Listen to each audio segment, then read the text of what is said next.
रामपुर के गांव में रेखा नाम की एक गरीब महिला अपने 2 बच्चों के साथ रहती थी।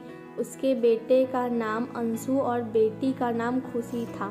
रेखा फल सब्जी बेचती थी और बेचकर अपने दोनों बच्चों को पाल रही थी।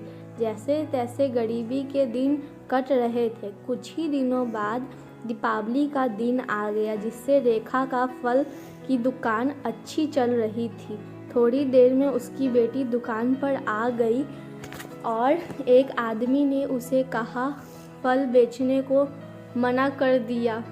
फिर एक अच्छा आदमी आया और उससे कहा, जाओ बेटा जाओ, कहीं और फल बेचो। जाने गरीब को सताने में इन्हें क्या मज़ा आता है। खुशी अपने घर की ओर चली जाती है। खुशी अपने घर चली जाती है और अपनी माँ को सब बताती है। फिर रेखा और उसकी बेटी कहीं और फल बेचने चली जाते हैं।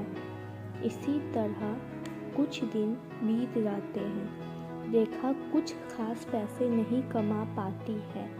फिर खुशी अपनी माँ को दुखी नहीं देख पाती है और ज़ोर ज़ोर से ग्राहकों को आवाज़ देती है। तभी एक अनोखी घटना घट जाती है।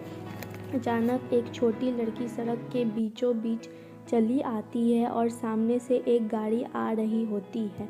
खुशी की नज़र उस पर पड़ती है और वह तुरंत दौड़कर उसे बचाने की कोशिश करती है। इस कोशिश में उस बच्चे को बचा लेती है, पर खुशी गाड़ी के चपेट में आ जाती है। वह छोटी बच्ची जिसके जान बचाते हुए खुशी घायल हुई थी, उसके माता पिता आ जाते हैं। उस छोटी बच्ची के पिता कोई और नहीं, वही आदमी रहता है जिससे खुशी को परेशान किया था। फिर वे दोनों खुशी को हॉस्पिटल लेके जाते हैं और जब खुशी को होश आता है तब वह आदमी उससे माफ़ी मांगता है और फिर वह दोनों मिलकर खुशी को दीपावली के लिए बढ़िया कपड़े और पटाखे दिलाते हैं। इस तरह से खुशी और उसके परिवार बहुत खुशी से दीपावली मनाते हैं।